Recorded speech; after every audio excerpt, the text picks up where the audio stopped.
Her Eco, creu teclun bwydo adar. Eco Challenge, creating a bird feeder.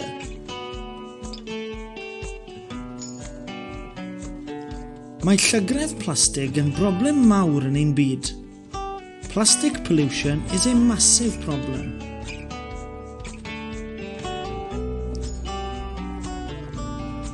Mae'r rhan fwyaf o'n gwastraff plastig yn mynd i'r môr ac yn effeithio ar ein bywyd gwyllt. Most of our plastic waste ends up in our oceans and affects our wildlife.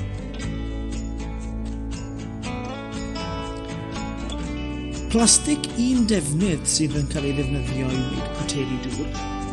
Plastic bottles are made from one-use plastic, which is devastating for the environment.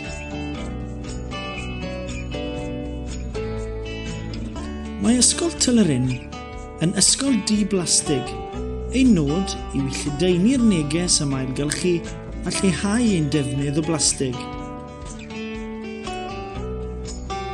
Ysgol Teledu'r are now working towards being a plastic-free school. Our aim is to decrease the use of plastic and to encourage everybody to recycle more.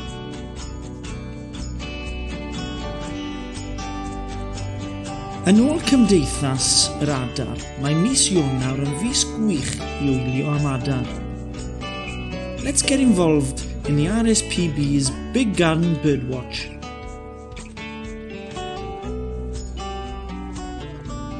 Yn lle taflu boteli plastig, beth am ei ail defnyddio a gwneud teclun bwydo adar?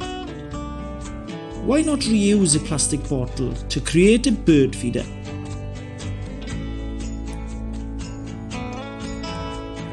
Bydd angen potel plastig, hoel brennau neu pensiliau, cotwm, pin papur, siswr a bwyd adar. You will need a plastic bottle, dowels or pencils, string, a drawing pin, scissors and bird food. Yn gyntaf, gwnewch dyllau gan ddefnyddio'r pin a wedyn y siswrn. Firstly, make a hole with the pin and then make it larger with the scissors.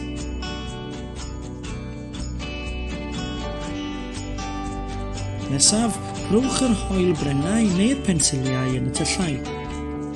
Place the dowels or the pencils in the holes.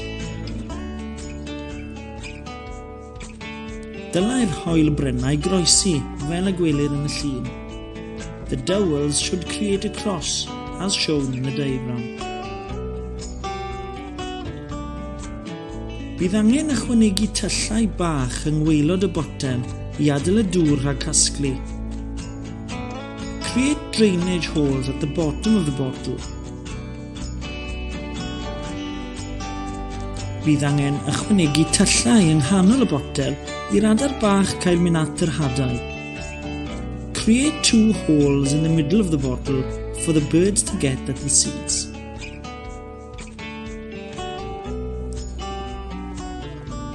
Defnyddiwch y cotwm i greu cwlwm i gael hongian y teclun bwydo. Use the string to hang your bird feeder. Arllwyswch y bwyd adar i'r botel. Fill your feeder with a bird seed.